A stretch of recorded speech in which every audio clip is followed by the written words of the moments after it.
I've been in business for 13 years. I've sold 9 companies. My last company I sold for $46.2 million. I own acquisition.com, which right now does about $17 million a month across our portfolio. I'm going to compress 13 years of brutal business truths and lessons into this one video. Brutal business truth number 1.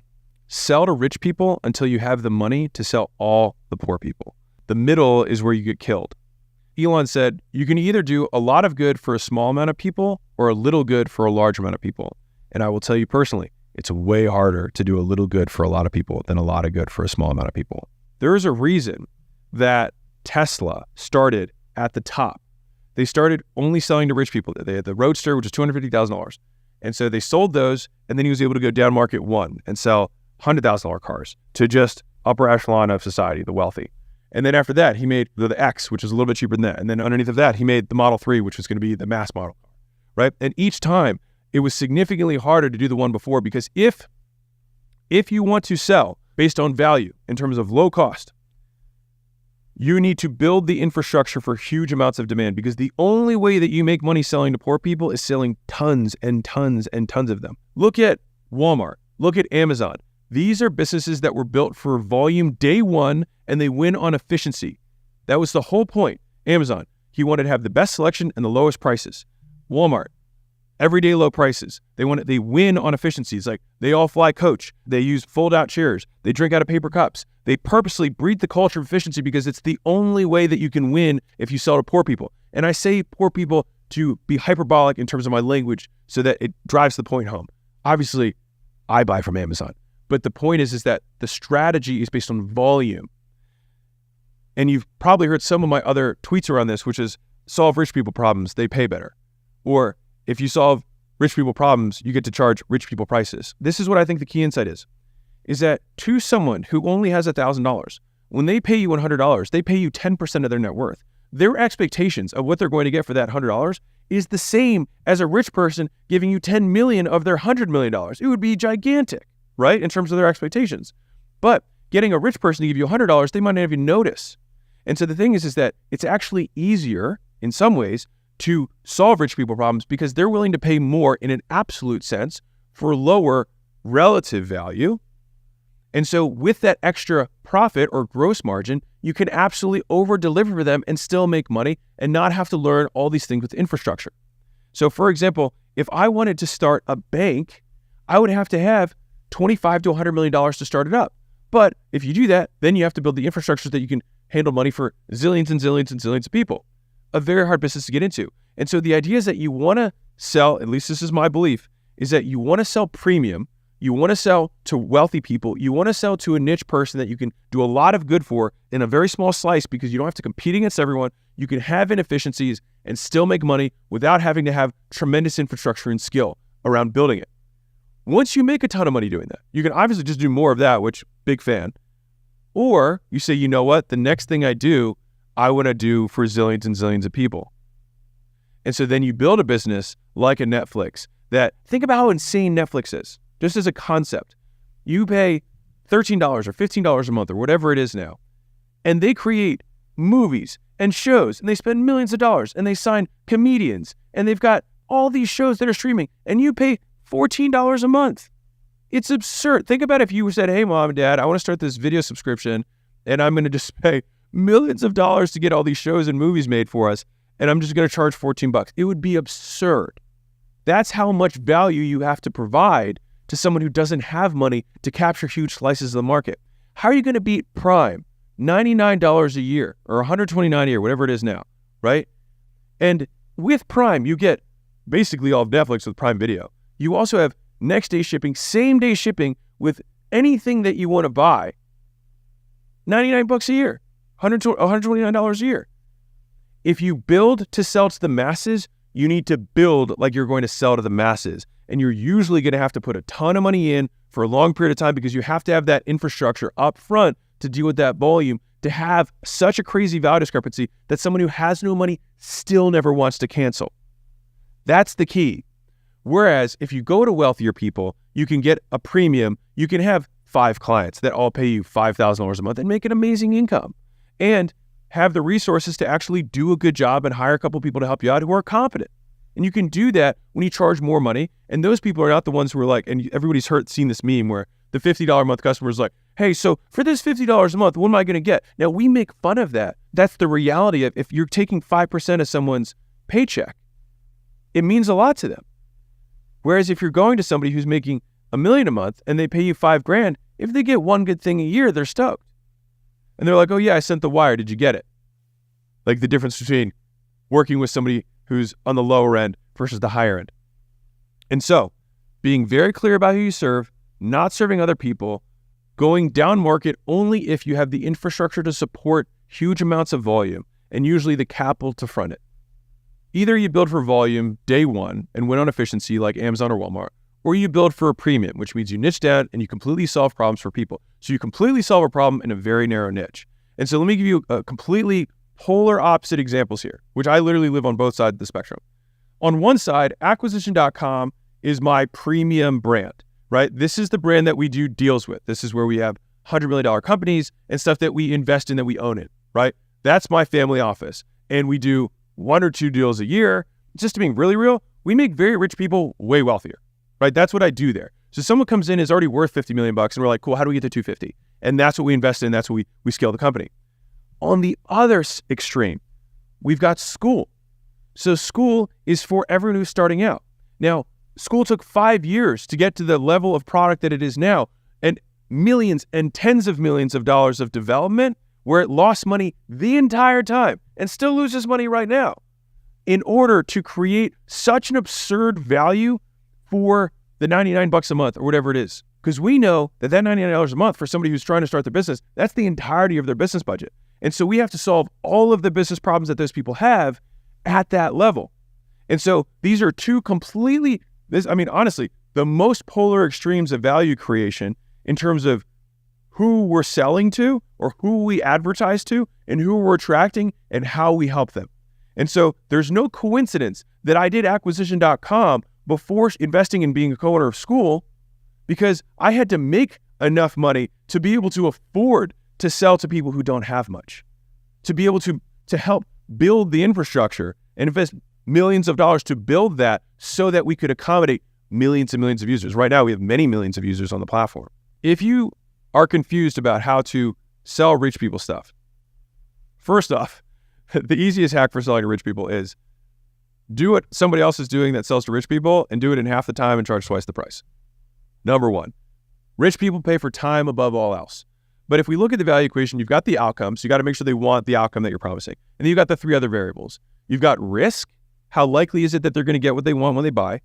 Time, delay between when they buy and when they get, and the effort and sacrifice. The richer they are, the more guaranteed they want it to be. Now, you don't have to guarantee things, but you need the perception of the guarantee. That's why reputation matters. If you're the best plastic surgeon in the world, you don't give a guarantee. They just have a high perceived likelihood of achievement. They believe that if they pay you, the likelihood that their nose isn't fucked up when they do the surgery is high. If time delay, they want it to be as fast as possible. If they give you money and have it tomorrow, rich people pay a lot of money for that. And then you've got effort and sacrifice. Well, I don't want to do anything. I want you to do everything. And so the thing is that a lot of times it makes sense to have very white glove, concierge, high touch things for people who are willing to pay for it, because for them, the incremental difference in cost for them is actually very small. So the difference between $5,000 a month and $10,000 a month to a multimillionaire, not a huge difference. But if you're just better for $10,000 a month, they'll happily pay you than the $5,000 a month guy. You're not going to sell someone who's wealthy on how much money you're going to save them. You'll sell someone who's wealthy on how much time you're going to save them. Brutal business truth number 2. You lack priorities, not information. Problems are easy to solve if you know what you're after, if you know what problem you're actually trying to solve. I'll tell you a story. So I was talking to an entrepreneur who's doing about 10 million a year, and that was between all of his companies. And we were talking, and they mentioned one, and then he mentioned a second, they mentioned a third, they mentioned a fourth. I was like, dude, how many companies do you have? And he's like, oh, I don't know. I was like, you don't know? He's like, yeah, I have an Excel sheet. And so I was like, well, pull it up. And so he pulled up his Excel sheet, and he had like 56 companies that in total were making like $10 million a year.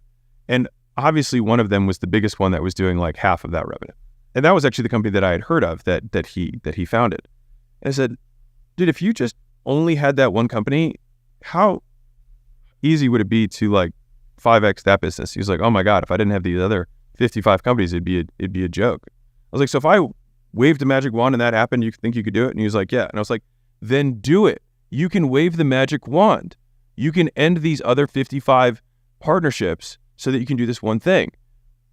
And what's crazy is that a year later, I talked to him and he had done just that. He was like, dude, I didn't sleep for 3 days after we talked because I was like, oh my God, that's it. So I see strategy as priority. It's prioritization of resources, right? You have unlimited options, but you have limited resources, time, money, people, etc. And so how you choose to allocate those resources against the unlimited options is your strategy. It is how you prioritize.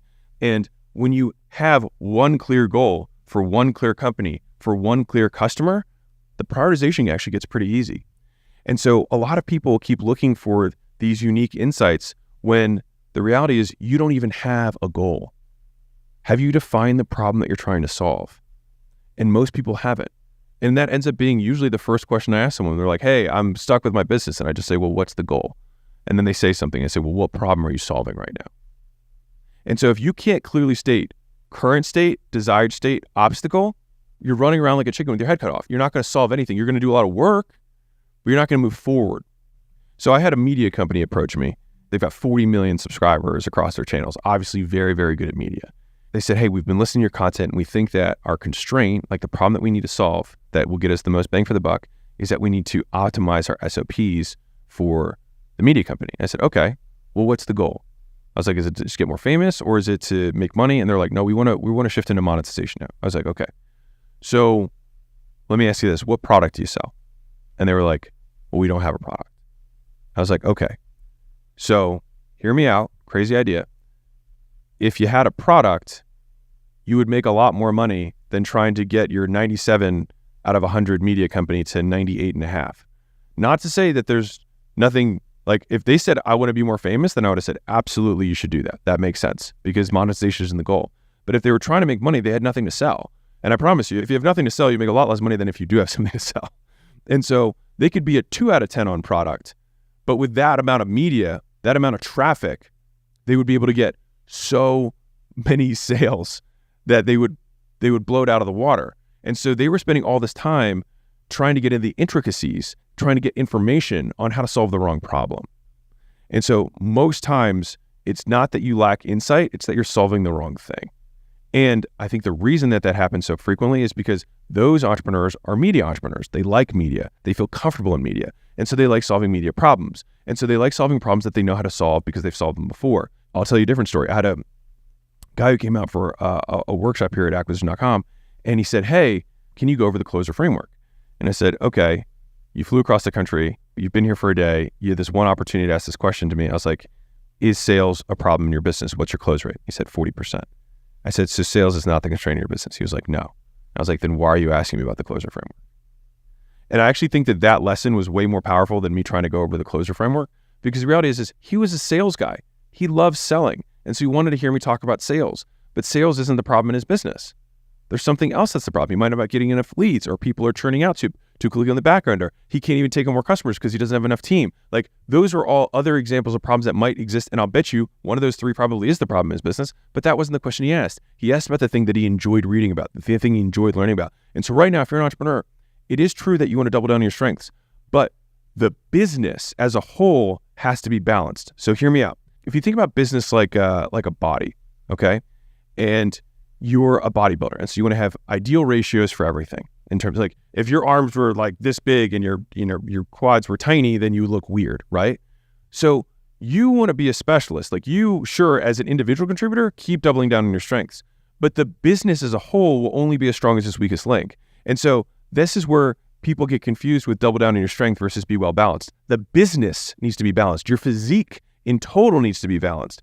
But you as an individual contributor can double down on your strengths. You want a team of people who are all doubling down on their strengths, but you as the organizer of the business need to make sure that the business as a whole is balanced. Otherwise, it will get constrained at some point, and then that point will be your point of failure. That will be the weak link. That will be the part of the bridge where only $1 can get across, even though you've got 10x the front end and 10x the back end. That one bottleneck is what's bottlenecking the business. And so making sure that oftentimes the thing that you're not the most excited about, if you're a marketing entrepreneur, marketing is probably not your problem. If you're a product-driven entrepreneur, product's probably not your problem. If you hate people, and that's probably your issue. Like, I hate meetings, I hate leading people, I hate trying to reinvest my team. I'll bet you that you probably are having limits on your business because you don't know how to recruit, hire, train, manage. And so that's actually what you need to either learn or recruit someone who already knows how to do that. And so people spend too much time mentally masturbating to the concepts that they love, in the idea that because it worked to get them to where they're at, because they needed to start marketing to make money, they think, okay, now if I 10x marketing, that's what it takes to make more money. And unless that's the constraint, that's not true. And oftentimes businesses do grow to the constraint of the founder. They do grow to the constraint of that individual founder's highly specialized skill. And then at that point, it's constrained with something else that the founder doesn't like as much. And so either you got to learn it and get comfortable learning stuff that you don't like as much initially, or you got to find someone who does. And so if you're like, okay, well, I'm either a product entrepreneur and I need more marketing, or I'm a marketing entrepreneur and I need more product, or I'm either of those things and we don't have an operator, we have somebody who likes to lead and manage people and invest in teams, then how do you know what good looks like? So first off, one of the biggest advantages of business of doing this for a while is you start to recognize patterns. So you hire 5 guys that suck and then finally find a 6th, then all of a sudden you're like, okay, so this is what a good sales director looks like. This is why the businesses, for example, that we start now grow so much faster, because 1, we know who's going to be needed next, and 2, we know what that person looks like. And so think about how much time you save, where if the constraint, let's say, is sales, and you hire onboard train and that takes a month, and then that person sucks and it takes you 6 months to fire them, and then you do it again, and that takes another 6 months to fire them, and you do it again, and then this time it works. Well, you just wasted a year and change of growth that you should have been growing, but you weren't because you're the wrong person at the point of constraint. And realistically, this is why so many businesses get stuck. And the wrong conclusion is the person says, oh, I tried hiring sales directors. That doesn't work. No, you tried hiring John, and John sucked. It doesn't mean that there is no sales director. It doesn't mean you're the special snowflake that no one can ever replace you, or that no one can do this role. It's just that you can't. Like, there's Microsoft, there's Facebook, there are gajillion-dollar companies. Someone out there on earth is better than you literally at the thing that you're best at, and definitely better than the thing that you suck at. Now, how do you actually tactically find these people when you don't have the experience? So I'll give you the tactics how I think about this. 1 is I interview lots of people. And so if you think about the interview process as an education process, in asking them as much as you possibly can, act like an ignoramus. Just be like, I don't know anything about this. Tell me about it. And then don't then immediately jump on the first person. Go on 10 dates, go on 20 dates. I'll give you a little sideline story. For school, Sam, the founder, interviewed 600 developers before he found his co-founder. 600. And the way that he did that is the process that I'm outlining. So first he said, hey, who here knows anything about development in his network? So he started interviewing those developers. And then he said, hey, can you introduce me to the best developers you know? And so those people introduced him because they had a better context. He's like, I'm not hiring any of you. I want to know the best people you know. And so eventually he kept going up the ladder of, he talked to those people and say, who's the best one you know? And he kept going up and kept going up, only to fact find, only to find information, until he found somebody who was like, oh my gosh, this guy has said more things and made more sense. And at this point in the process, he'd already spoken to so many people, he had a good context from which to make a judgment. And so that is the process. I will tell you what I personally look for now. I look for the quantity and quality of metrics that someone has to describe their role. And so I'll give you a binary example. So on one hand, if I was hiring someone for customer success, let's say that's like you're getting a lot of churn, you're not getting a lot of ascensions, you're not getting good reviews, your NPS scores are low, et cetera. You're then saying, okay, Mr. Customer Success candidate, tell me about customer success. What metrics do you measure? Now, if they say like, I just want to make sure people are happy, that they're having a good, they're good time, and that they're getting results and they're having a good experience, I'd be like, cool, well, what do you measure? And if they start squirming around like, well, what do you measure? And they can only come up with 1 or 2 things, then I already know that this person obviously can't drive an outcome because they can't even define an outcome. Now, on the flip side, if that person says, okay, well, we like to define an activation metric up front that we can do within the first 48 hours. Then we have like, what is our time to value and what's our North Star there? We also like to measure CSAT, but I don't like to do it too often because then customers don't like filling out the surveys. And so we want to make sure that we can do it ideally within the customer journey during a value-driven exchange that they're going to have with a customer service rep or some sort of account rep that they have to manage. And then we can just tack it into that process. I like to look at churn, but churn I see more as a lagging indicator. And I look at these other things, especially what's our time, like how long does it take from sale to onboarding? What's that handoff look like? What percentage of customers are backing out in the first 24 hours, 48 hours, 72 hours? And what percentage of these customers are leaving us a review by day 30? And so all of a sudden I'm like, okay, well, he just said like 9 different metrics and had reasoning for that. And so then the follow-up to this question of understanding the quality and quantity of the metrics that someone's going to bring to the table is awesome. This is going to freak some people out. how does what you do make the business money? And if the person cannot accurately describe how they're functioning, because every function of a business makes a business money. That's why the function exists. Now, the thing is that some functions of a business are indirect versus direct. So if I asked a CFO, how do you make the business money? They should say multiple things. Well, one, I control expenses. So everything that I save goes to the bottom line, and I have a process of consistently cutting out excess costs every 30 days. And so by doing that, I can usually drive an extra 3 to 5% to the bottom line, which more than pays for me. So I'm like, okay, great. They're already even thinking about my return as an owner versus them. On top of that, they say, okay, also, I see finance really as a function of decision-making. And so if we can collect the metrics that drive decisions around what things have the highest gross margins, what's our utilization rates, how can we make the decisions that will get us the highest return on capital, both human and money capital in the business, then we will grow faster. And so if someone talks like that, then I'm like, okay, they understand how finance is actually a data function. By the way, it is. Literally, that's what finance does. This gives you reports, it's reporting, so that you can make decisions about the business so that we make more money. Cool. Now, sales is going to say like, and I'll give you an example for a sales director. So if I say, hey, how does what you do make us more money? Now, if they say, well, I'm gonna drive sales, I'd be like, well, duh. But like, you're not going to sell anyone because you're a director. So how do you make the company more money? What you want them to say is that I'm going to increase the average conversion percentage across our leads for the team, because that is the output of the sales manager is closing percentage. Like at a fundamental rate, it's closing percentage is one of the metrics, but just total conversion rate of leads. So if I get 100 leads and there's lots of mini steps, you got to schedule, you got to show, you got to close, you got to offer, whatever, there's cash collected, there's other mini metrics along the way, but you just want to see what percentage of eyeballs and or earballs and people who give us their information we can contact, do we convert into sales? And if you say, I, as a sales director, will be able to increase that percentage, then that's the job. And that's how I make the business more money. Because here's the thing, if they cannot describe an output of their job that ties to revenue for the business or ties to profit for the business, then you can be absolutely certain that they don't know how to do it and that they're not going to do it for you because they can't even tell you how it works. And so I use those as the litmus test. One, I interview as many people as I possibly can so I can get a basis from which to make a judgment. Two, from there, I'll learn the metrics because I won't know them, that people use to describe the role to drive outcomes. And I will look for the quantity and quality of metrics that people will track and what they would do to influence those metrics, step 2.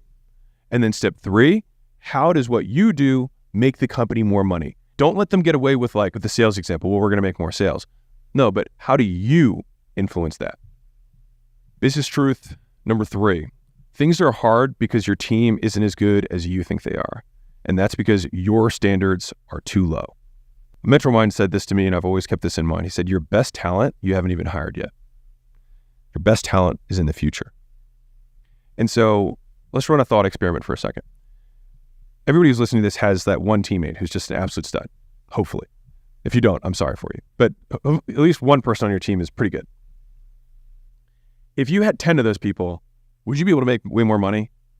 The answer is almost always unequivocally, yes, I'd be able to make way more money. And so then the follow-up is, then why is all of your attention not to getting more of those people?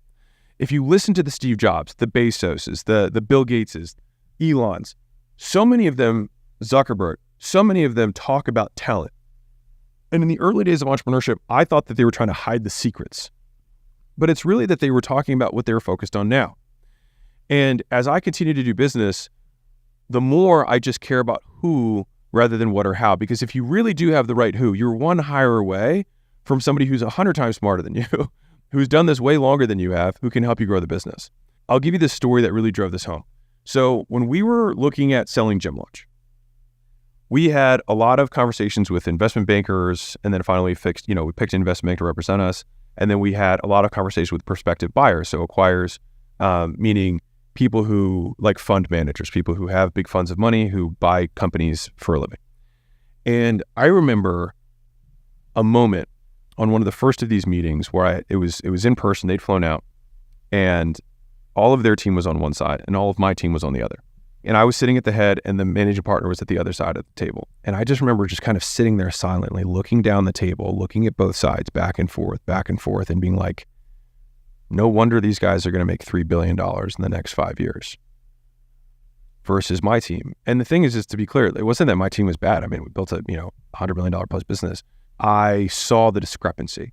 This is not a slight to anybody on the team. We obviously had stars, but seeing the average level of talent on their team versus mine was a huge moment for me to understand just how important people are. And so there's a story in Google, I think it was Larry Page or Sergey Brin, whoever, typed into Google, like parachutes, whatever. And the ads that came up were for like, buy a radio, buy a car. And he screenshotted it and he puts it on the corkboard in the engineering room and said, these ads suck. And he just wrote it on the screenshot and he hit the board and he walked out of the room. And the story goes that the next night, one of the developers just like stayed up all night and came up with AdSense. And AdSense more closely paired what people were searching for with the ads that they were shown. He didn't say, here's the 100-step process that we're going to do to solve this problem. He just said, you guys are intelligent. This is the problem. Go fix it. And so one of the telltale signs that you have bad people on your team or people who are too dumb or your standards are too low is that you have stupid rules. And I'm somebody who's done this. So this isn't me preaching here. This is something that I've now realized is that if you have to have a rule that's like, hey, everybody, you have to show up on time. Hey, don't drink while you're on the job. Hey, like you can't watch Netflix while you're working. Like that's not a good thing. By the way, all of these are rules that I have implemented at some time in a business that I've owned. And I'm telling you this now because it seems so painfully obvious that if I have to say, don't watch Netflix while you're on a customer service call with a customer, that shouldn't be a rule. That should be an obvious thing that anyone with half a brain cell can figure out. But what that really meant is that if you start making stupid rules, it's because your standards are too low and you're hiring stupid people. Rule number 4, lots of rules mean you have dumb people. So let's talk about that for a second. So one of the things to prevent against this is a rule from Amazon, which is that every person you hire, you want to raise the average bar of the team that they're getting hired into. I literally used this yesterday with someone that we were interviewing. Layla was like, what do you think about this person? I said, well, do they raise the bar of the team? And he was like, I was like, all right, well then there's our answer. Because the thing is that all companies will, unless controlled for, dilute down talent. So people, 6s will hire 5s, 5 will hire 4s, 4s will hire 3s, and people will always hire people that they're not threatened from because they want security first. And so you have to implement something like this because the reverse can also be true. Imagine if every single time you hired somebody, it raised the bar of the team, then the team will just continue to get better and better and smarter people, and the company will grow and grow and grow. And I have a fundamental belief that the level of a business grows kind of like a Christmas tree where you've got the number and intelligence of brains that goes up. So if you have lots and lots and lots of really intelligent brains, the size of this business is huge. If you only have one brain that's intelligent and everyone underneath of that has a subset of the skills of that one brain, then it's only one brain that's competing against companies that have 100 smart brains. And that was something that in my early days, every person I hired, I could do their job better than them, and I trained them to do everything they did, which meant the limit of the business was me. I had to literally keep learning things, which you always have to do, of course, but I had to learn everything from scratch.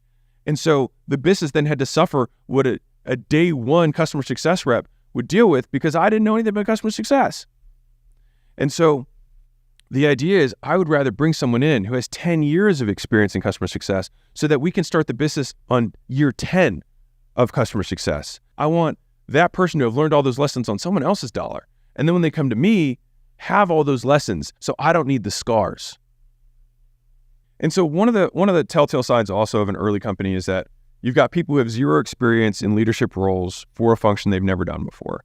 And that's because it's like, well, this is my COO, Sarah. We have 5 people in our company, but she's our COO. It's like, don't use the term COO because she's going to look at salary.com and she's going to say that she should make more than the entire company makes in revenue, right? No, that's not the case. Like, she's a manager, right? And realistically, she probably doesn't manage the whole business. She probably just manages this portion of it, or he just manages a portion of it. And so the thing is like, just because it's your mom or it's your brother or your best friend growing up, or that guy who you hired first and has been with you since the beginning, it still doesn't mean that they're right for the role. And so this is where a lot of the money that you want to make is on the other side of a few hard conversations, and many people never have them. They're willing to just accept mediocrity at the point of the bottleneck and never get debottlenecked because they can't say, hey, Sarah, I don't think it's working out, and I think it's my fault because I put you in a position without the resources to win. And I think, and this is how I manage it. What I want to do is I want to keep investing in you. And here's how I want to do it. I want to bring someone in who has a ton of experience, who knows more than both of us put together. And I'm going to basically pay for you to learn from this person so that you can become more skilled in your career. And then I want you to get laser focused on this thing over here that you were doing before and absolutely tune it up. And so this way, you're going to crush what you're currently doing every day, and it's absolutely within your scope and experience that I think you can do really well with it. And I also want to build out your future by bringing this person in. So think about it like me paying $100,000 a year for you to learn from somebody who has 10 years of experience. It's about the biggest gift I can give you. And so if you frame it like that, it's not like this is a demotion or like you suck. It's like I'm trying to invest in you, and I'm going to invest in you by bringing this person in who's going to teach you. Now, if that person has an ego, which is usually the next common thing, which is like, well, I thought I was doing great, then it means you probably have a communication issue. Like you're not telling them that Sarah's not doing a good job. And then Sarah gets upset. And the thing is at that point, Sarah might have an ego because she started at the front line and then became a manager. Then you gave her another title progression too fast. And to be really clear, I've done this 2 times with executive assistants, just with the executive assistant within the companies a zillion times. So me personally, I've done this, and I don't really even deal with a lot of personnel in general. And it's like, I promoted someone too fast. I think it's the Peter principle, which is that people will advance to their point of incompetency. And so someone does really well at sales, and so then you put them in a sales manager, and then they've never managed a sales team, and they don't do really well at that, but they get promoted to their point of incompetence. So I lost a good salesperson, and I got a bad sales manager. And this is how most of corporations are run. People do well, and then their role changes into something they've never done before, and then they do poorly, and they get stuck there, or they get fired. And most times, because the person who promoted them feels bad, they just get stuck there. And so you've got all these people who you still have positive associations with the work that they did, and you feel like you owe them because they did do a good job one time before, but now they're doing a poor job because they're not properly equipped and you didn't give them the skills to succeed, and they don't have the experience. And yes, that's your fault. But the thing is you can't fire you because you own the company. So somebody's got to go. And so either you got to move them aside, you redefine the role and move someone ahead of them, or you have to get rid of them. And again, this is what makes business hard. It's not that it's complicated. It's that you don't want to hurt someone's feelings. And I get that. That's what makes hard conversations hard. If you hate somebody, firing them is very easy, right? Like if someone stole from you, firing is not personal experience there. I slept fine that night. All right. It's the conversation with someone that you know is trying their best, that you really like as a human being, but isn't cutting it. And even if you think you could get them there, you're not willing to invest the resource to do it because it doesn't make sense.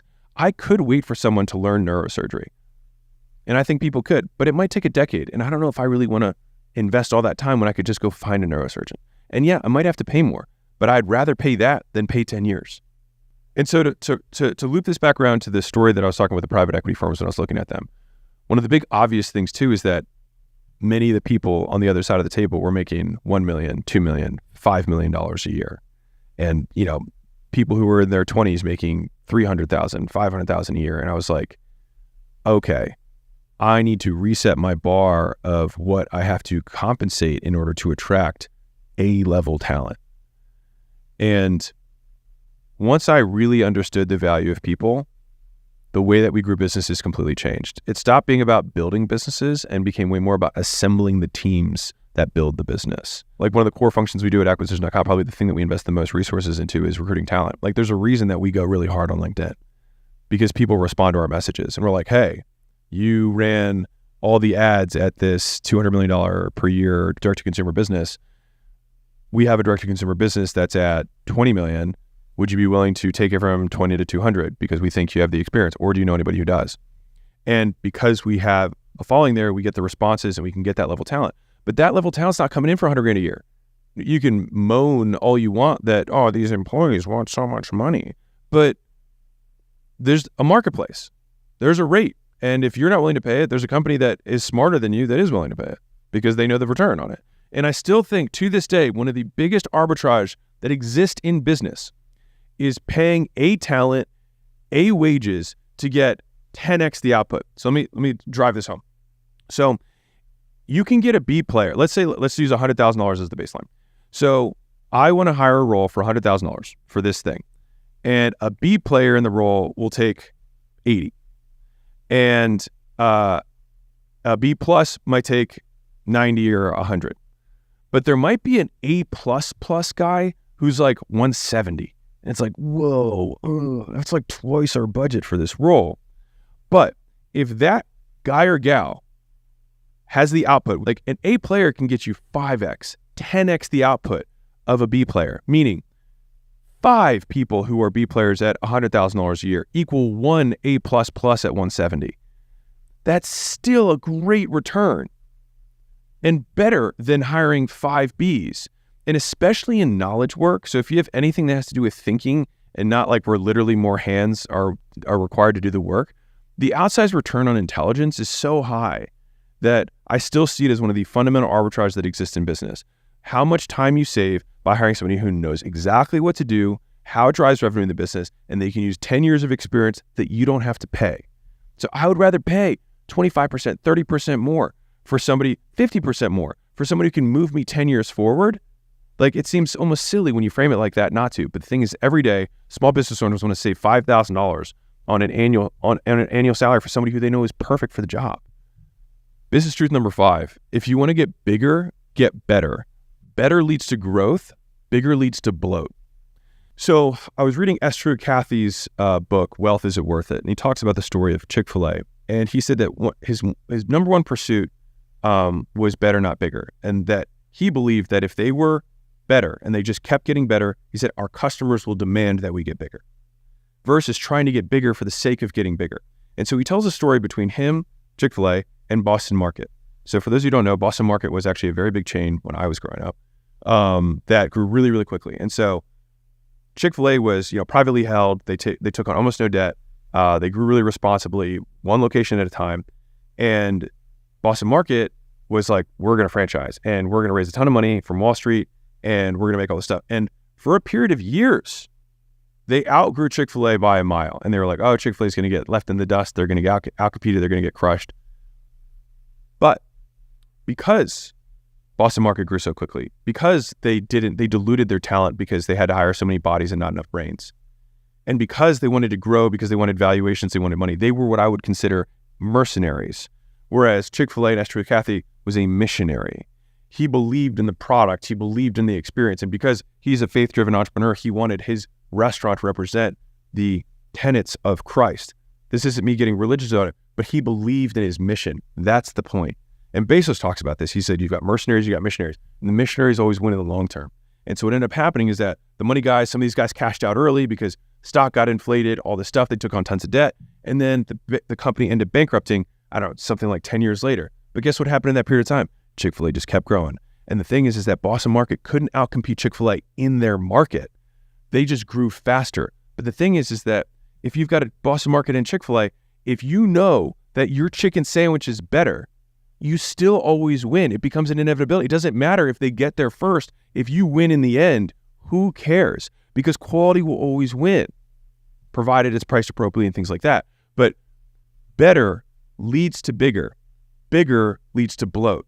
And so this has been something that was very hard for me to learn as an entrepreneur because, we like them. I mean, I like the feedback of how much money are we making this month. I want to make sure it goes up. I want to make sure it goes up because it's a proxy for growth. Okay. And I used to say this and I like it, which is either the business is growing or I am. So if the business isn't growing or the business is going down, I'm growing. I'm learning what I'm messing up. And if the business is growing, sometimes you're not learning because you're getting rewarded for the work that you did while you were learning, while you're eating shit. Sometimes you get both, and that's the ideal scene, is that it's growing and you continue to learn and you keep your learnings ahead of the growth. So the train's coming and you're building out the track, you're getting around the ditches, you're going through the mountain, you're digging the hole, you're doing that stuff so the train can keep running and keep growing. A big lesson that I've taken from Esther Cathy and some of the best entrepreneurs like Elon, if you're going to enter a market, so Elon talks about this, if you're going to enter a new marketplace, you want to be an order of magnitude better than the existing solutions. And so I'll give you an example Elon just recently did. He talked about getting into candy or chocolate, which you might think, why would he even bother getting into that? I think it's because he had a gripe with Warren Buffett and Charlie Munger, which is really sad because I like both of them. He had a little bit of a rift with them. Oh, he was like, well, fine, I'll take out these candies. And so he was like, I'm going to get into chocolate. And so he had all these people send him different recipes and all this stuff, and he decided not to do it. And the reason he decided not to do it is he said that there was no product, there was no version of chocolate or candies that was an order of magnitude better than what already existed. So he just didn't want to play. If you think about how he entered each of the other markets, he got into space and was like, oh, we're going to redefine how space flight works. We're going to use reusable things and we're going to drive down costs 10x compared to the competition. That's an order of magnitude better. With cars, the first real Tesla, not the Roadster, the high-end one, but the first one he made for mass commercial use was literally the highest rated car that Auto Magazine, the premium magazine, had ever rated. It got the highest overall score of all time because he focused so much on making an order of magnitude better. And the thing is that Tesla makes great cars by and large. And so customers have demanded they get bigger because they continue to outpurchase their supply. And so that forces supply to increase. So you grow. And so if you're stuck and you're like, I keep trying to grow and I can't grow, sometimes you just have to think, let's not grow. What if we didn't want to grow at all, but we just had to make this thing absolutely insane from a quality perspective? Just get better. And the way that you do this tactically is that you look at each function of the business and you say, what's one thing we can do better? That we absolutely, very high confidence, like we're just going to go from contacting our leads within 30 minutes to 5 minutes. That's the one thing we're going to do for the next 12 weeks for sales. For marketing, what we're going to do is we're going to make sure that every single ad has a hook that's been tested before. That's what we're going to do. We're going to make sure every ad that goes out is going to have a hook that's tested, and we're going to make 5 times more of them. Great. That's what we're doing in marketing. And every single one of them, here's the key point, is that once you start that one thing, the next quarter, you add to that. You don't just swap it, and this is what most people do. They do that one thing, and then they forget what they were doing. Is that you end up creating this checklist of what creates amazing ads. You create this checklist of what makes amazing follow-up. You make this checklist of what makes an amazing handoff between sales and customer success. You make this checklist of how to activate a customer. And so it's 100 golden BBs, not one silver bullet, that creates the outsized returns. And then once you have 100 golden BBs, you start getting the word of mouth. You start getting people who keep buying from you. And then all of a sudden your LTV skyrockets. And then you might find out if your LTV skyrockets, maybe you don't have a marketing problem. Maybe you just weren't making enough per customer. And I can tell you this, the amount of times I talk to smart businesses who are like, we need cheaper leads. We need cheaper leads. We need to lower our CAC. The reality is they just don't make enough per customer because they're not that good. And either you're mispriced, which does happen for sure, or your thing's not that good, which is 100% under your control. Fundamentally, growth is a lagging indicator. The things you do to create growth are the leading indicators. And the things that create growth are the things that make you better. And so having growth as a desired behavior is trying to make an outcome into an input. And then what happens is you have, quote, growth for growth's sake.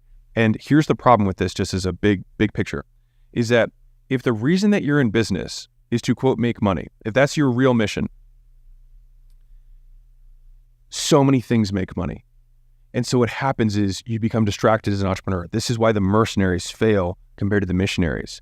Because if you just want to make the best chicken sandwich, anything that's not a chicken sandwich isn't a priority. They could have Chick-fil-A credit cards, right? Or Chick-fil-A miles. They could do that stuff and it probably would make the money.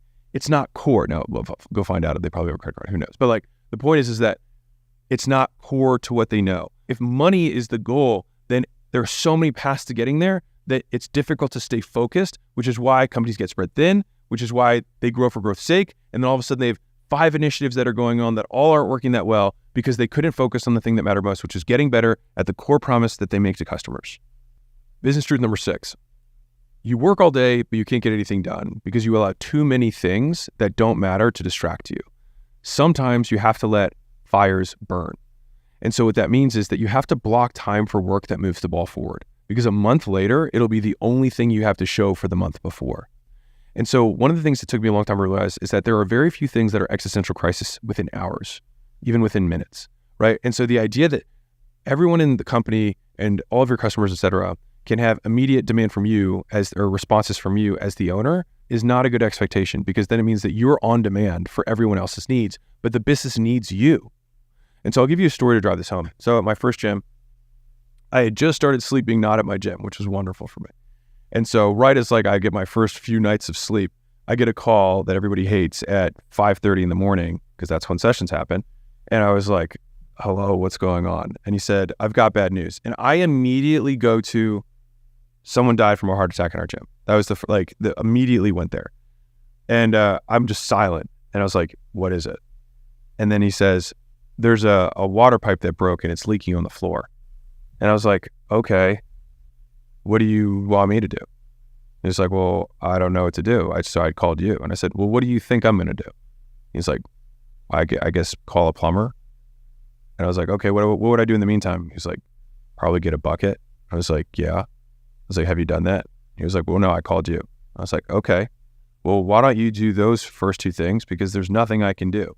There's a story of Eleanor Roosevelt, I think, when I think someone in her family died in the middle of the night. She gets woken up by her servant or whatever, however they did it back then.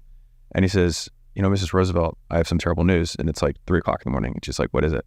He's like, your cousin, John died. And she said, that could have waited till morning. There's nothing I can do about it. And so there's very few things that will actually kill a business. And so if you allow everything to be urgent, it means that everything's a priority, which means nothing is. And priorities literally mean prior. They come first. And I literally prioritize my day by the things that matter most.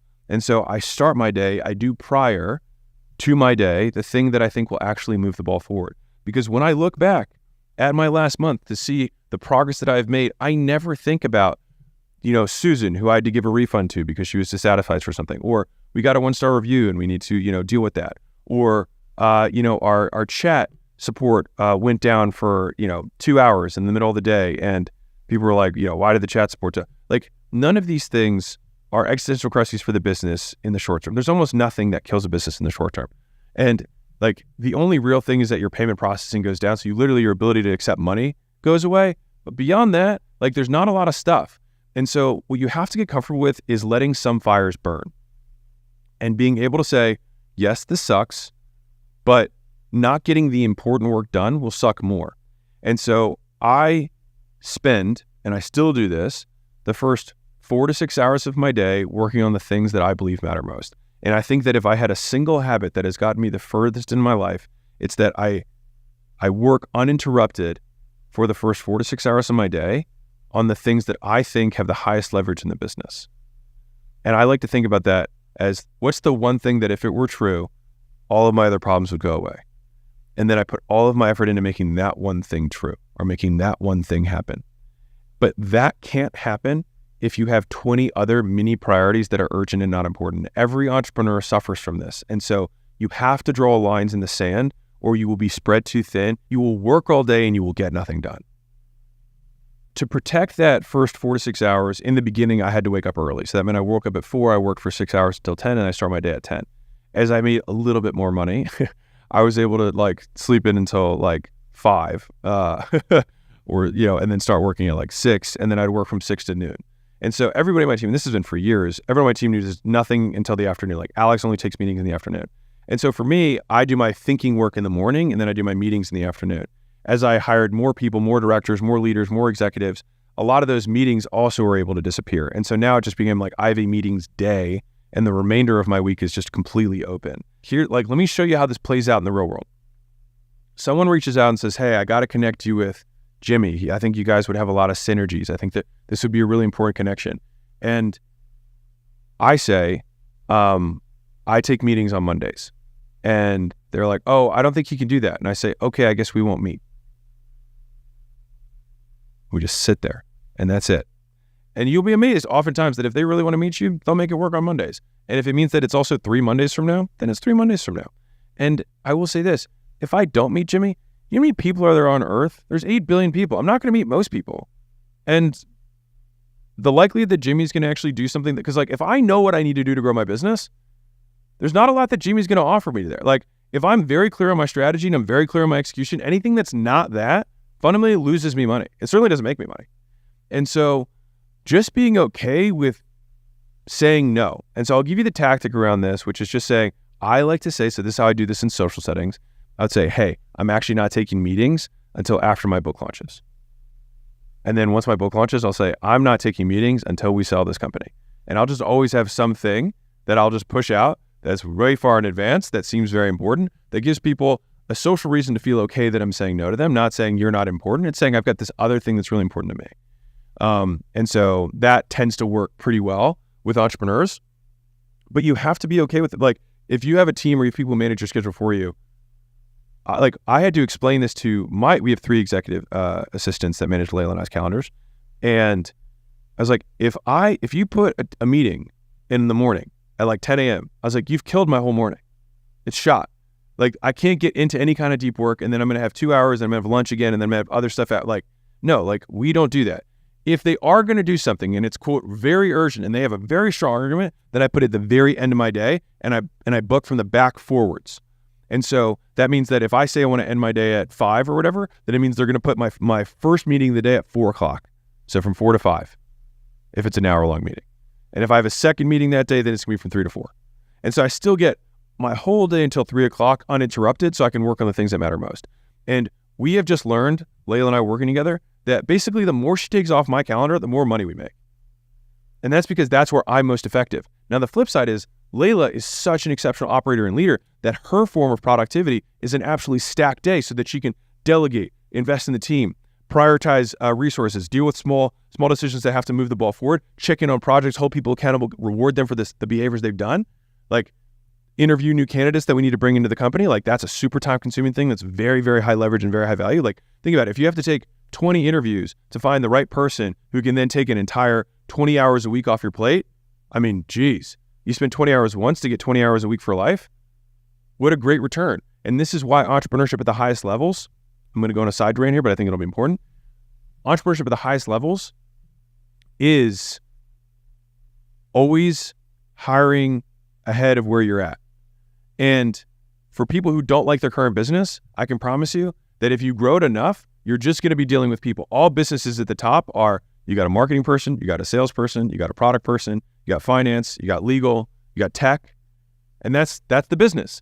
And so whether you're selling widgets, you're selling services, you're selling software, fundamentally, you're just going to have a bunch of people that are executing those things. And so at the very highest levels, business is all the same.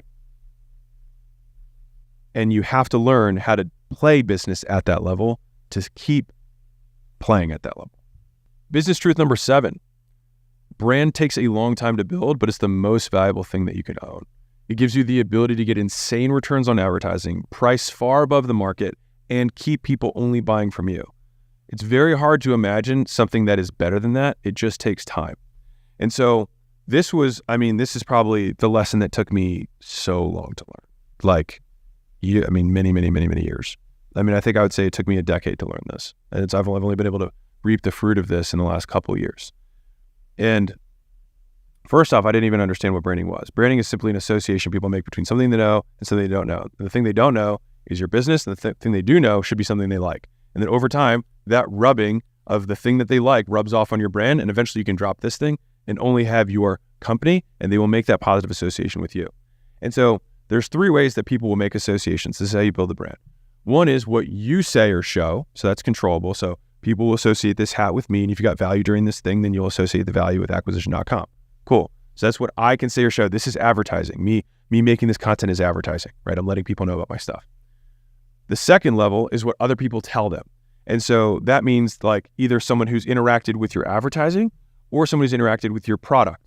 So it's like, hey, I saw this trailer for Mission Impossible, 306, and you're like, I think I'm going to go see it. Now, if your friend says, oh, I saw it, it was bad, don't waste your money, the likelihood I go see it, if I agree with that person's taste, that's, key side note there, if I tend to like the same movies they like, then I would take that really heavily.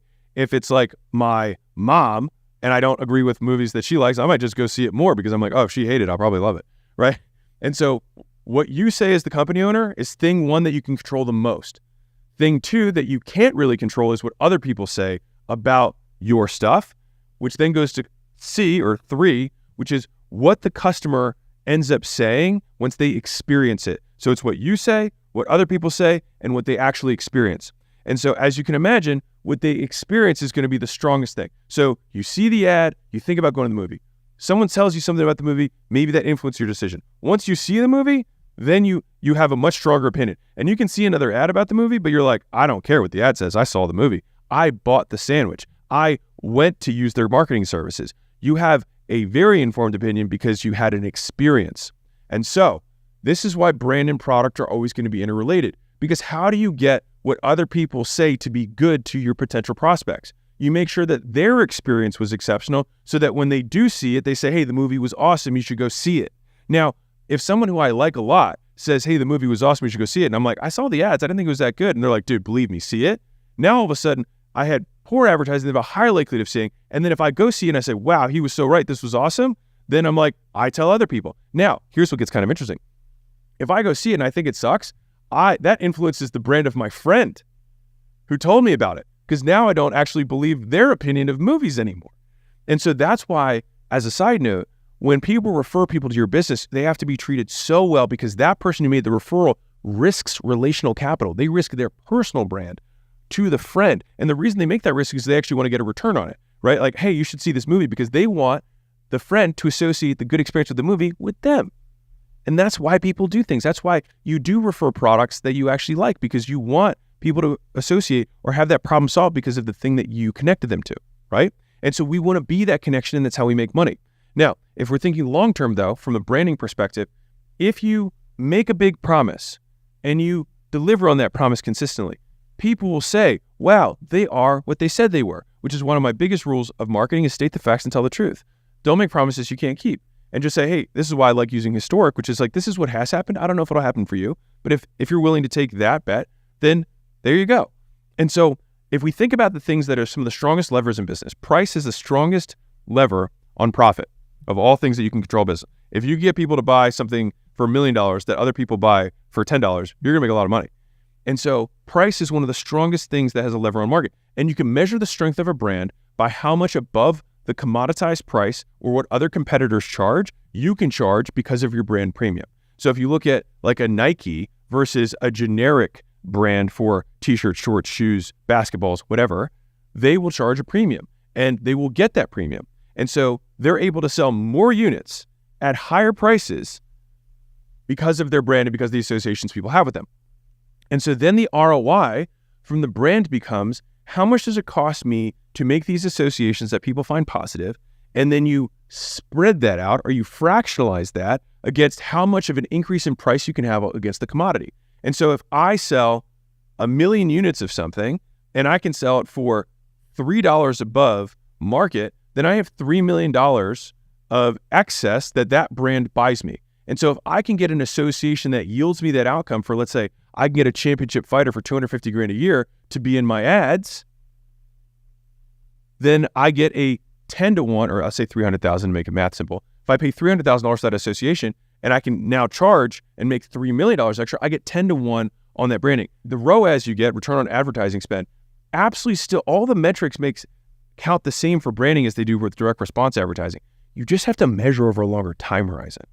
That's the difference. And I will say on a personal level, branding gets you far better returns on advertising than anything else. It just takes longer.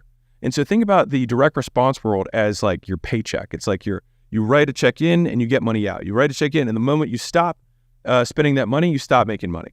Brand is like your long-term investment. In the beginning, you're investing money into your IRA, you're investing money into your 401k, you're investing money in the stock market, but it's not really compounding yet. But the thing is that you keep doing that, you keep doing that, you keep doing that, and all of a sudden the compounding starts to become this monster that you can't even spend enough marketing dollars to make up for that level of compounding. And that's what happens over time. It just takes time to get there. But the way that you control it, or that you make sure that the things that you were saying about yourself are associated with things that the people who you're trying to sell to associate positively. And this happens in content and also the people that you associate with publicly. The second part that you can control is how much you deliver on the promise, because the experience is always going to be the heaviest weighted thing that people have. Now, the approximation of an experience is a review, right? The reason reviews matter so much is because we see that, like, cool, they say they're great. Now I go to their site and I read reviews to see, are they telling the truth or not, based on approximate reviews. And then I say, okay, well, this guy had a 1 star, but it looks like he isn't a lot like me. Now I look at these other guys, oh, these are a lot more like my use case and they had 5 stars. Okay, well then I feel like my risk adjusted on making this purchase is low. Now I buy it and then I decide for myself. But the branding is a loop. It helps make the purchasing decision. And if you fulfill on that, then guess what they're not going to do? They took a risk by buying your product, not knowing who you were. They don't want to take that risk again. And so if you deliver on the promise, they will just buy again from you, even with the premium. And this is how brand in and of itself can create a competitive moat. People who buy Apple become Apple buyers. They just only buy Apple. And so even though somebody else's product might even be better, they don't want to risk trying it. And they don't want to have the cost of learning a new interface and all this other stuff. And so brand gets you higher returns on advertising. It allows you to price far above the market and get people that once they buy from you, they keep buying from you. And you do that by what you say, what other people say, and what customers experience at the very end when they use your product. And that either gets them into the buying loop again forever, or it kicks them out. If you look at the cutting edge direct response world, the strategies that they use approximate a brand. And so let me explain what that means. So if you go to quote cold traffic, people who don't know who you are, you have no association. Once those people go in your world, oftentimes, unless it's like a widget or something that's a very impulse purchase, you have something called like a warm-up sequence or a nurture sequence, or you deliver value, or you give lead magnets. These are all things that actually approximate branding. So if I give someone, let's say, a PDF that is very valuable, well thought out, has lots of research in it, someone might get a lot of value from that. And then I approximated a purchase with them. They did an exchange, they got something, and then that thing was valuable. And they used that to extrapolate into what a decision would be like, or what a product would be like if they made a purchase from you. And so you have these things like 5-day challenges that people will run to try and have lots of people for 5 days, because if you spend, let's say, 5 hours with someone, that might be the same in terms of their warmth to you or the associations they have with you as someone who might have spent a year consuming a 60-second clip, twice a week. Right? Now, I will say, I think that extending the time horizon over time actually does have elements of trust that I won't get into, but they try to approximate what a trusting relationship would look like, which is exactly how you build brand, but they just try and condense the time window. And so this is why if they want to sell you Swampland, they invite you to a vacation for free and they spend 2 days with you pitching Swampland, because at the end of 2 days, you're like, wow, I spent 24 hours with this person. Like, I feel like I can trust them. And so they actually build a reputation in a very minor, in a mini way, in a tiny audience to make the sale. Whereas if you want to build, in my opinion, big brand, you want to build that same level of trust across millions of people. And then when you say, hey, I've got something, they all act as though they've been with you for 2 straight days to make the purchase. And if you spent 2 days with someone and said, hey, buy my basketball, they'll all buy it. But you just do that times a million. And that's what big brand looks like. Business truth number 8. You need to know what inputs and outputs your money-making system are, broken down to the absolute smallest action, and that way you can crank the hell out of it. So let me explain. So if I say, all right, so this happens all the time. So we want to invest in a company, we come in, and a lot of times, right, like we're in like the diligence part of the deal cycle, and I say, okay, so you've got 5 sales guys, and you're spending $5,000 a day on ads. That's your primary way of getting leads. Why aren't we spending $50,000 a day? I just asked the question, like, why? Like, what stops us from spending $50,000 a day? And then a number of things will come up. And then the question is, how solvable are those things? Now, if they say, well, whenever we spend more money, our ROAS goes down, I'd be like, okay, I would see that as your ads suck. Great. If they say, we can't handle the call volume, then I'd be like, oh, you don't know how to hire, recruit, and train salespeople. Cool. If they say, oh, we could, it's just that we couldn't deliver based on the promises that we make because we have a lot of high touch service. Like, okay, so we need to systematize more stuff on the back end and get better training in place on the back end. Ideally, and maybe bring someone in who's owning that rather than the founder who's split between too many places, right? So like you can quickly understand where the constraint of the business is by simply asking, why can't we 10x this, right? Now, the skill of an individual is inversely proportional to how vague your direction can be. So let me explain. So if someone comes to me and says, hey, Alex, I have this product, can you promote it? I have no marketing department, can you just promote it? He can just say that, or she can just say that, and I will know everything else that means. At the absolute lowest level, if you say that to a 5-year-old, you'd be like, okay, so this is what promotion means. And there's all these different ways we can promote. And I need you to learn how to turn on a computer. And then this is how you create an email. And this is how you'd have to go step by step by step. And so the more vague your direction, the more skilled the individuals you need to have in order to do it, which, by the way, is why smart people is a great investment, because it's actually more efficient from a communication perspective. I can say, hey, John, fix churn. And I can just say fix churn, and he knows all the subtasks underneath of it. But over time, it's valuable for you as the entrepreneur to know as much of that dirt as you can, so you can level check and say, how good is this person? They really doing their job, et cetera. Now, let's go to advertising, a simple example. Actually, let's use the example I had earlier. So we had 3 different problems that I presented. I said, why can't we 10x this thing? So the first version of the problem was their ads suck. And I say, okay, you can't scale your ROAS there. So it's not just that their ads suck, the TAM could be bad, as in like they could be a local market and you can't 10x your ad spend from 5,000 to 50,000 a day because there's just not that many people in the local market. But assuming that that's not the case and it's just that their ads suck, then I say, okay, walk me through the process of how you make ads. And so then what we say is, okay, usually you can nail it down to like, you're not doing enough pre-work, and pre-work is defined as, I need you, before you start to sit down and write ads, that you're going to look at the top 20 ads you've done of all time. You're going to rewatch them, step 1. Step 2, you're going to go through all the ads that you saw this week across all your platforms that you thought were interesting that you would like to model. Step 2. Step 3, you're going to recreate the best ads you've done. You're literally going to remake them. Step 2, you're going to take the best ads and just reformat them. So old footage, new edit versus same message, new take. And then we're also going to create 30 more ads that are completely net new takes using the ideas that you had inspiration from and just inspiring from old ads that you've used before that you're not actually redoing the same messaging, you're mixing and matching and doing a remix, right? And so it's like, great, this is the process and you're going to do this every week. And so that means that you're going to spend half a day prepping and half a day filming every single week. Now, it's very easy for me to say, when I say, hey, are you doing the ads process that I outlined? They're like, no, we are, but it's not really working. I'm like, show me the hooks that you wrote from the ads that were already working. Show me the remixes that you did from the best performers. Show me your album that you've been saving for all the ads that you like. If they can't show me these things, they're not doing the fundamental actions. So that's like example 1. If I said that it was they can't scale the sales team, then I would say, okay, how do we scale the sales team? So, we just got to go get people. Well, what does that actually mean from an action level? Well, it turns out it means that we need to reach out to 100 people on LinkedIn in order to get 1 person hired. Okay, so based on our churn rate for sales guys, let's say we lose 1 person a quarter, whatever. That happens more with bigger teams, as a side note.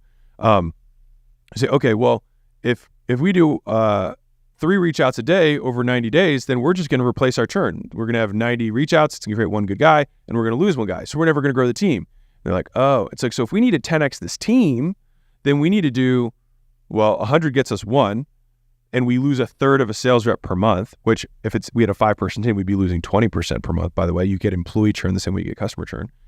And so you say, okay, so our rate is 20% churn now. Is there things we can fix that? Sure. But just for the sake of this example, we say, all right, so we need to get, if we want to double this team this quarter, we need to do 500 reach outs. Now, 500 reach outs is going to result in, call it 50 interviews. And 50 interviews is going to take them some time. So we need to take at least, call it 10, maybe 15 interviews a week because we want to be ahead. Because I don't want to get it by the end. I want to have these people done and onboarded and productive by the end of this quarter, not just finished. And so if you're like, wow, going from 5 to 10 is a lot. Dude, we went from 0 to 40 in a company. Like, it's 100% just your belief set of what's possible. And I will tell you this right now, this is just a life hack for making more money. So many entrepreneurs, like, you built a 5-person sales team and you immediately scale whatever business you do next to a 5-person sales team, and then you stop there because you just don't know how to grow past that. And so you just do what you're comfortable with. A lot of you guys are comfortable at $1,000 a day in ad spend, and you just know how to do that, and you can't get past that. And so you have to break these limiters that you have and say, why can't I spend $10,000 a day? Why can't I hire 30 sales guys to do outbound in 90 days? I heard a story of a multi-billionaire entrepreneur, ex-Blackstone guy that has raised billions and billions of dollars, whatever. And he became, I can't share the company. Company's worth over $100 billion now. And it's not Shopify, because if you're thinking about Harley, it's not him. And he started this new fund, and in order to start it, and he raised, I think, like $20 billion in his first lick, like high level dude. What he did was he flew out think he did 200 interviews in 7 days. And so he said, everybody come here, fly out to my warehouse. He had his team of 5 killers with him that he knew that he took from his last thing. And he did 200 interviews in 7 days. And then he got his team to start the next thing. That's the difference in terms of level of execution that higher level entrepreneurs do, that it would take a junior entrepreneur 3 years to do that because they choose to believe they can only take 2 interviews a week. If it is the constraint of the business, it is your job. And so you have to be able to break down what the inputs of the business are at the most actionable level that yield output. So figure out the problem and then figure out the action that you actually do, not the output, the action that you have to do, the inputs at the most basic level so that you can crank the hell out of it. Business truth number 9, stop looking for hacks.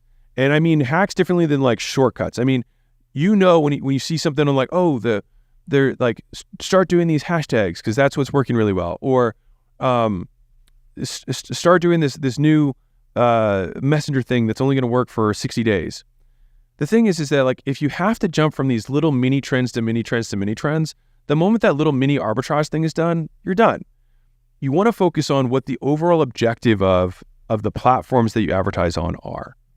And so if I know that, for example, YouTube wants people to click and they want them to watch and ideally watch something else, then if I just always optimize all my effort to getting those big things right, whether something's trending or like, oh, yellow backgrounds are doing really well in the short term, or like you want to make sure that you respond to every single comment within 6 minutes. Otherwise, like it changes anytime someone tells me algorithm stuff, I basically ignore it. Because unless the goal of a platform has fundamentally changed, all of this other stuff is just distraction. Because again, what's the one thing that matters most? If I make something that's so good that everyone is going to share, and the moment they watch, they can't wait to tell other people about it, the platform is gonna want to distribute that. I don't care what the algorithm is. It's gonna want to distribute that. And even if it doesn't, so this is a real talk, even if it doesn't, the 100 people who saw it will get what I want out of it.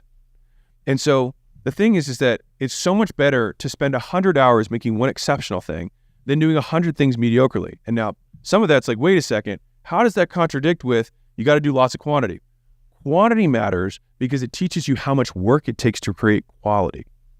And so once you learn, and this is like, if you look at, I like YouTubers because they have really well documented like work cycles and you can see all their product and marketing in the same place, is that in the beginning, many of them make more videos.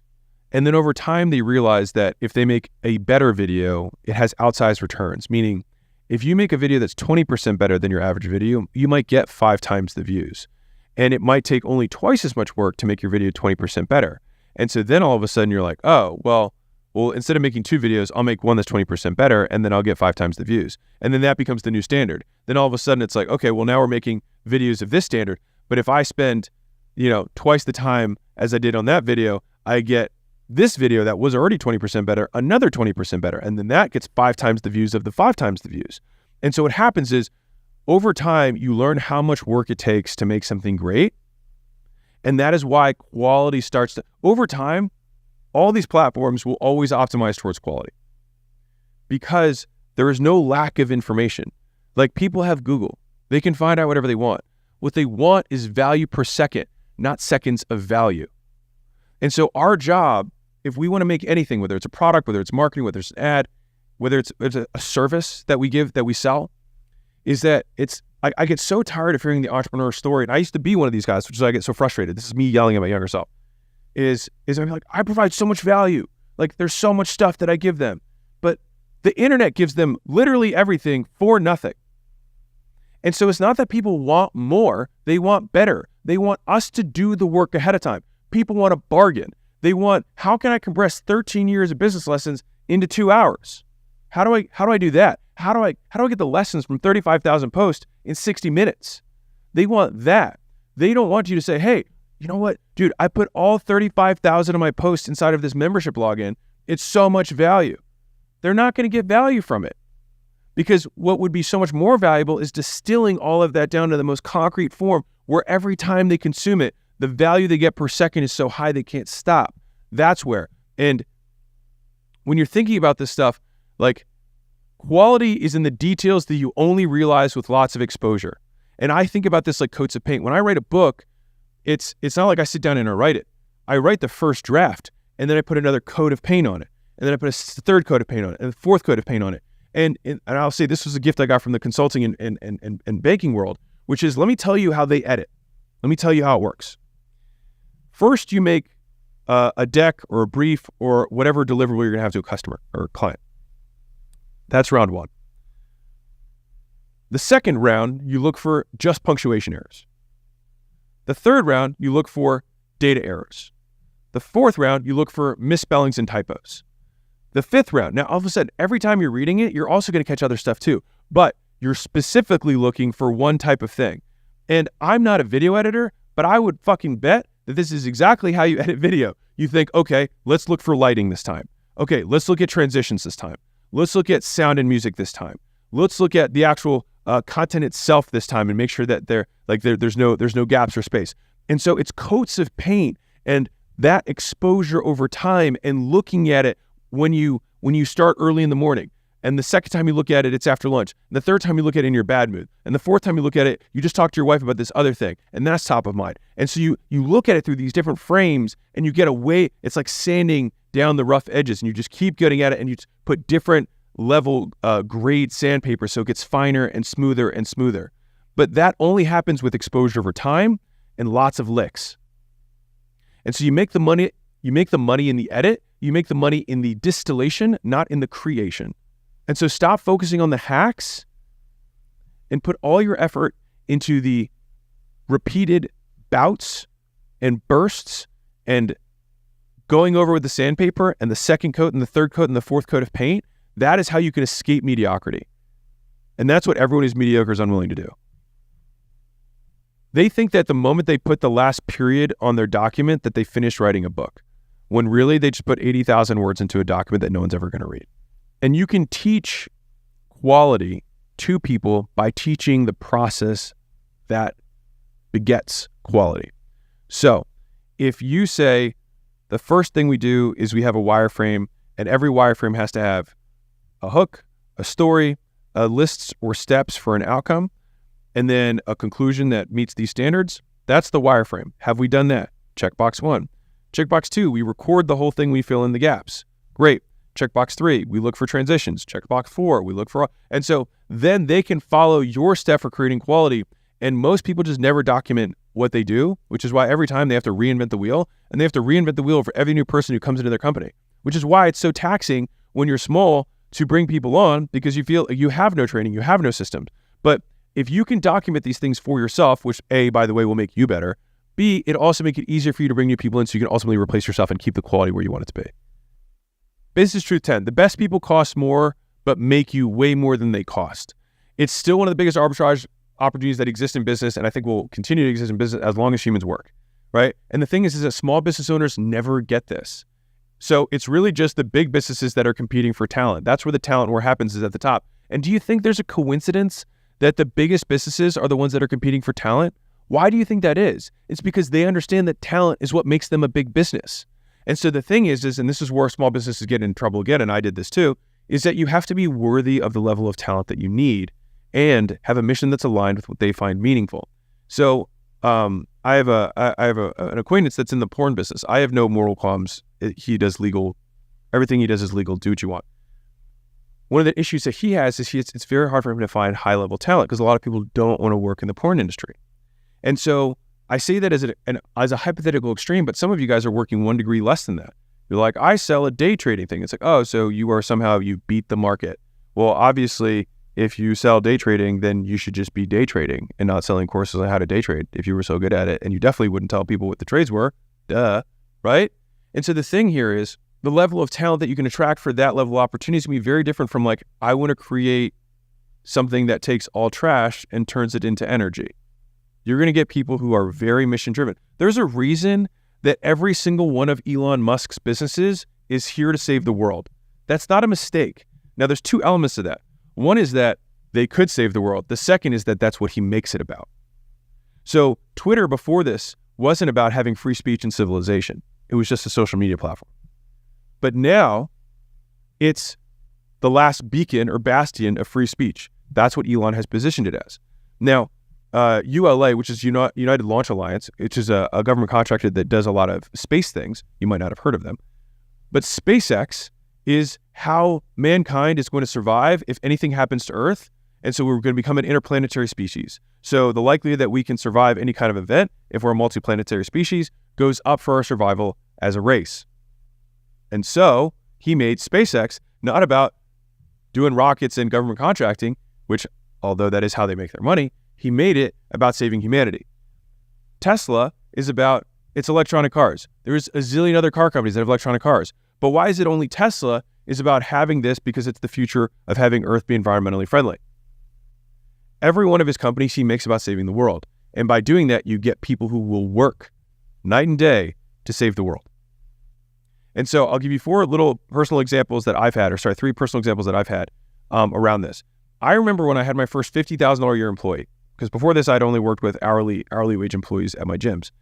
And that one person gave me the time, because they could manage my first location, to open up my second location, which made $250,000 a year in profit. And so I paid $50,000 a year for somebody out of one location to allow me to open up my second location, made $250,000. I got 5 to 1 on that. Great investment. Now, somebody might say, oh, well, why would you give up $50,000 when you could do that? Well, because I want to make $250,000 on the next thing. The second story I had, this is a little bigger, my first $300,000 a year employee. Guess what they did? This was my first really, really exceptional salesperson. He brought in $5 million in sales that year. I paid him $300,000. Was that worth it? Absolutely. Was it more than I'd ever paid a salesperson for? Absolutely. So it was worth it, and it was even more worth it. My first $1 million employee immediately, in their first 90 days, saved me $3 million a year. Immediately. And she was like, all right, I just want to make sure I paid for myself. Now let's do this other stuff. And then with her contacts in her Rolodex, allowed us to package our companies and then sell them through her network of bankers and private equity firms. And so I didn't come from that world. And so I hired an executive that had 35 years of experience who had been sell side over 40 times, because I was like, I've never done this before. And so I found somebody who already had. Now, I had to pay him $1 million a year. But was it worth it? More than anything. And so the thing is that what's crazy is that the stories I just told you, the arbitrage on value actually increased as I spent more. Think about how crazy that is. A $50,000 got me a 5X. A $300,000 got me a 14X. $1 million got me a 50X. This is why I believe that talent is still the most underrated, biggest money-making arbitrage opportunity that exists, and the biggest constraint to you getting there is that your company's bullshit and you're bullshit. Brutal business truth number 11. The big obvious thing is the problem, not the 100 other things. I want to be clear about this. The details absolutely matter. But when I talk to business owners today, the vast majority of the time, I can just keep hitting them on this one question because they want to avoid answering it. And I'm like, have you tried your food? Have you gone through the workouts you sell? Have you been a customer of your own product? And more times than not, the answer is no, not recently. And they're like, no, but I don't think that's the problem. Because a lot of times the hard thing is the thing that hurts your ego the most. And so this is a quote from Chris Williamson. He said, the magic you're looking for is in the work you're avoiding. And I think that's absolutely true also from a business perspective, is that what thing, if it were true, would hurt your feelings the most? Oftentimes that thing is the truth, and it's the one that we're not willing to face. Like, let's be real. Your service might not be that good. Let's be real. The reason your restaurant isn't growing isn't because your SEO isn't updated. It's not because your website isn't, optimized. It's because your food sucks. And the real is that it might not even suck. It might just be mediocre. But the difference between mediocre and exceptional is those 100 details, but most people are working on all these other things beyond the main thing that matters most. And so I remember Peloton, the story of the founders, they were talking about how they were trying to build Peloton. They said, what we did is we fundamentally believe that if we could be the best part of everyone's day, that if everybody who came to one of our workouts left saying that was unbelievable and they had to tell people about it, they're like, how good would we have to make it that the next person they talked to, it was the first thing they brought up? And I love that as a litmus test for how good is the thing that I sell. And so many people just do anything they can to have, quote, something to sell, like some shit to sell. But that's the reason you get stuck. Because the thing is that on some level, whether you admit it or not, you know it could be better. And that then influences how hard you push. Because if you really believed you had the best pizza in the world, and I hear this all the time, people are like, oh, we're the absolute best. I'm like, no, you're not, dude. No, you're not. Stop saying that. Because if you say that, you're lying on some level, and you're lying to other people and you're lying to yourself. And so I think most business owners lie to themselves about how good they are at the things that they do, because confronting the fact that they're just insufficient, they're not good enough, they're inexperienced, they haven't put enough work in to be good, frightens them. And so then they want to just scatter their focus to 100 things that they read online. But unless the workouts are amazing, unless the food is exceptional, long-term, all you do is you just let lots of people know that your food's mediocre. And that's where thinking about business in terms of years and decades starts really paying off, because if you believe that you're going to go big and you want to go big, then you honestly want as few people as possible to find out about the product when it's mediocre, rather than as many people as possible. And so it's counterintuitive, because you have to pay bills today and tomorrow. And so you just need to advertise enough that you can continue to iterate the product. And then when you nail it, when people are stoked, when you're starting to grow on your own based on the word of mouth, because as soon as people leave your establishment, they leave your business, they get off a call with you, whatever it is, they then can't help but tell everybody they talk to that day about your thing. That is when you add the gasoline. That's when you pour it on. So for example, my most recent investment, School.com, which is a community platform for helping people build and monetize communities, I had been watching that company since 2018 and watching what Sam, the founder, was doing and watching how he was iterating the product. And when I decided to become a co-owner of the business, it was because the business was growing on its own. It had zero marketing, and it was growing month after month and had net growth every single day based on people telling other people about the product. And so that's when I knew, I was like, okay, if this thing can grow without me, then how much more will it grow with me? And that's what I want to get into. I want to get into a business where I already know the product's exceptional. I already know it has a base rate of growth based on word of mouth, so that now when I introduce thousands and tens of thousands and hundreds of thousands of people to the platform, they will associate me with that value.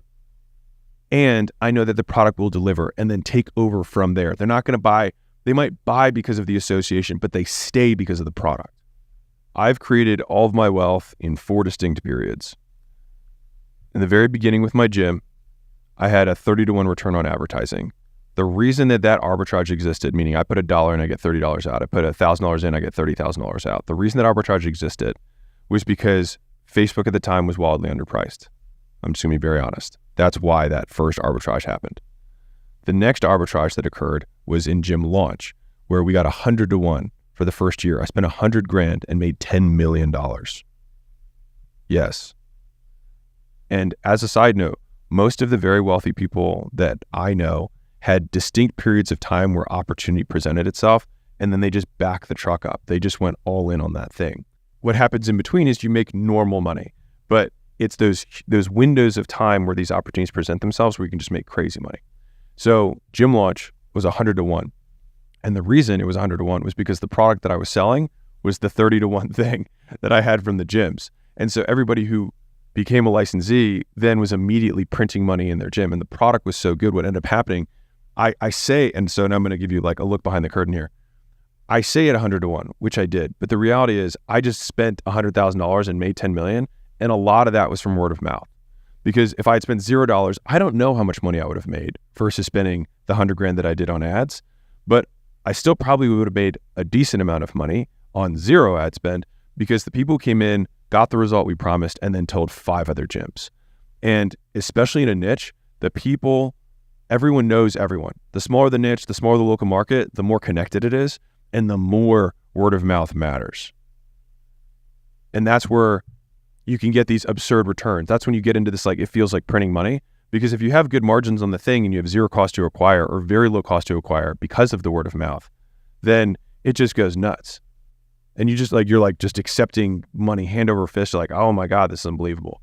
And if anything, that's when you kind of like throttle back to make sure that you can consistently keep that word of mouth and you can deliver on your promises. By the way, if this is valuable for you or your team or your executive team, don't be lame. Share the game. This is how we know that you want us to make more of this, honestly. Just like we look at data, the more people share it, the more we make more of that stuff. And so if you're a business owner specifically, like I'm calling you out, I'm making my stuff for you. And so like, please share it so I know that this is the type of stuff you want.